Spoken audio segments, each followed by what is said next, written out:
Hi, this is Randy Kirk. I don't normally do 4 videos in one day, but when there's stuff going on, sometimes you just have to make exceptions. So Elon Musk, bless him, was just on Twitter Spaces again, twice in 2 days. And this time he was talking not so much about Twitter, but more about Tesla. And in the course of the conversation, he had a couple of pieces of news, which I just felt like I had to pass along. First of all, because one of them confirmed what I just said on a video earlier today. And that is that the volume of cars sold next year matters more than the margin. So as much as we might think that margins are critical and that we'd like to see those 30% margins, because that comes right down to the bottom line, Elon was clear. There was no messing around here. He was 100% clear that he wants to sell all the cars he can produce next year. And that might mean that margins have to be given up here and there. As I stated in the last, I'm not exactly sure where, I've been so many places today. The margins don't necessarily have to go down everywhere. My thinking would be that in the United States, with the $7,500 discount from the IRA, I don't think that we're going to have to see any real discounts in terms of margins. Now, possibly on some of the more expensive, on the S or the X, maybe there would have to be some margin decreases there. But we also know that there's going to be, he said as well on this Spaces, that he's seeing decreases in the raw materials and therefore believes there will be decreases in battery total cost next year. So prices could come down without even affecting margins. There's going to be benefits of costs coming down because of volume going up. We know that's always going to be true. There's going to be benefits of costs coming down because they're just getting better and better at what they do. So costs might come down, which if prices stayed the same would mean even better margins, or in a recessionary year, which Elon was very clear, he believes next year is going to be a recession of some level, could be light, could be medium, could be bad, that if it's a recessionary year, you're maybe going to have to give up some of your margins in order to keep the factories running at full tilt. Now, there's some definite things that were left out of the conversation that with Elon, and some of those came up later in that same Twitter Spaces, but there are things that I've mentioned before as well. So what you are looking at after the sale is really, really important. So every single one of those sales could result in an FSD. It may not result in an FSD at sale. It might result in an FSD sale a year later, 6 months later, where somebody pays the full pop, $15,000, or could even be more at that point. It could result in people taking the $200 or however much it might cost later subscription per month for FSD. It could mean that people are taking the $10 subscription for the upgrade in the music system. It could mean that people are taking other upgrades and offers that are made over time.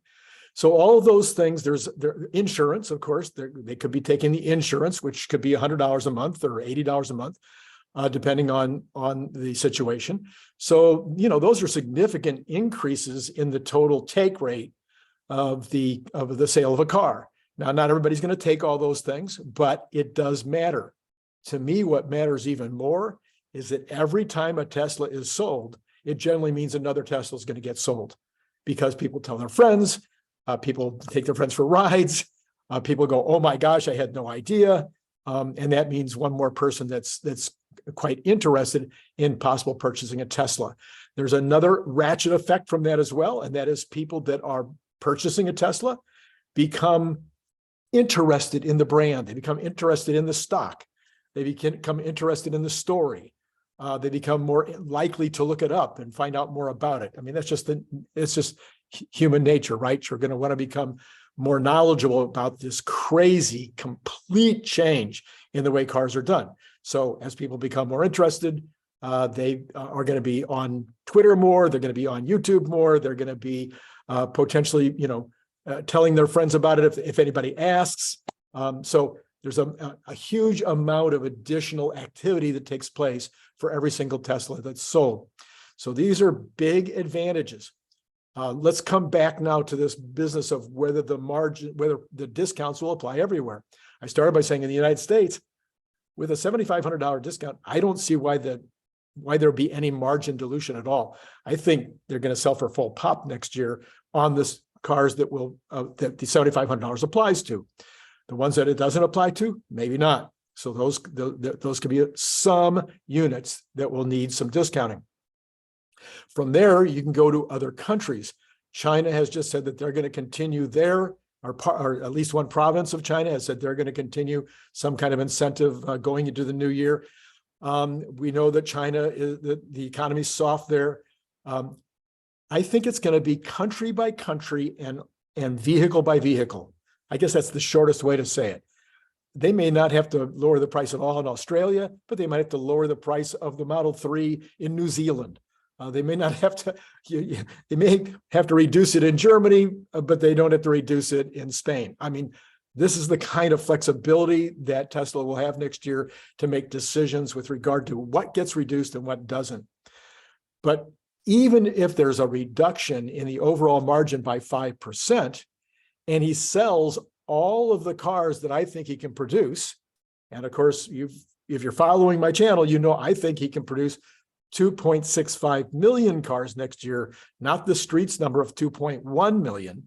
So if the factories are 100% going out, and the idea is that everyone will get sold, then you're going to see potentially 500,000 more cars sold than the street thinks is going to be sold. And if all of them are at 5% less margin compared to normal in a recessionary year, that will be the miracle of all times for car companies. I remember in 2001, September 2001, I'll never forget it. The LA Times said that we were in a manufacturing depression, and auto sales and all manufacturing sales dropped by 25% in 1 month. So imagine that if all of a sudden next year we have a similar situation where manufacturing sales, car sales drop by 25%, but Tesla sales go up by 70% in that same period, but they have to take a 5% margin cut or even a 10% margin cut. This would be unheard of, completely unlike any other situation, any other recession with regard to any other car company in history. So this is my take on what Elon said just now on this Twitter Spaces that he participated in. And again, we just have to say to Elon, we appreciate the transparency. We appreciate you being out there. We appreciate that you're willing to talk to the folks and get feedback from what it is that we're fielding out there about all aspects of the Elon, what do they call it now? The Musk economy, or the Musk economy. One quick thing on one of my earlier videos today, I was doing a list of the reasons why the stock might be down right now. You can go find that video and you can see a list of 12 different things that I said why the stock might be down. By the way, in after hours today, it's up. But in that list, I did forget one, and that one would be end of year stock loss selling. So people who have a loss might feel like they want to take that loss before the end of the year so that they can get the loss against their earnings in 2022. This is very common. And another one that popped up in the meeting just now was there's some people that got margin called. So you have margin calls, you have stock loss selling. But remember now, if you're thinking about taking your losses in this year, you cannot repurchase that same item until 30 days later, or you lose that stock benefit. I'm not a tax advisor and I'm not a financial advisor. I'm just giving you information that you can go and check on yourself. But when you sell an item in order to take the loss, you have to wait 30 days before you buy a similar item. So that apparently is loosely defined. Certainly, if you sold the stock and then repurchased the stock within 30 days, you would lose that advantage, that tax loss advantage. So I just wanted to clear up those two things that were additional reasons why the stock may have been down today and down the last couple of weeks. Again, my point in that video was, I think we're wound like a coil right now. And when this spring goes off and people start to realize, all of the things that are going to happen in 2023 that are not baked in, I can't even imagine what the stock price is going to be. Not financial advice. Great talking to you today. See you next time.